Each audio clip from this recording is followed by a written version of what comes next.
Samantala, lumantad na po sa pulisyang suspect sa pagdukot umano sa isang sanggol sa Marikina. Para sa karagdagang detalye, may live report si Dante Perello. Dante.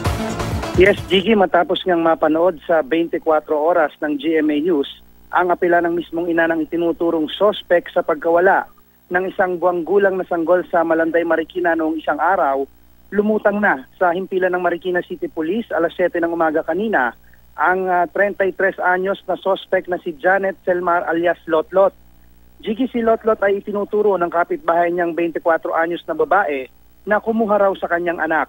Ayon sa ina ng bata, matagal na siyang inaawitan ni Lotlot para ipaampon ng anak pero tumanggi siya.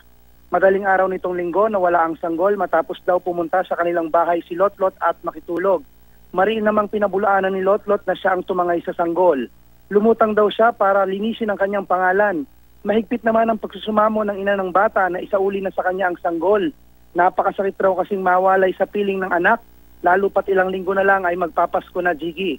Kahapon naman sinampahan na ng kasong kidnapping sa piskalya si Lotlot pero pinayagan ding makauwi ng mga pulis kanina. Paliwanag ng isang piskal, wala pa raw kasi sa korte ang kaso. Ang korte raw ang magdidesisyon kung dapat maglabas ng warrant of arrest. Balik sa iyo, Gigi. Maraming salamat, Dante Perello.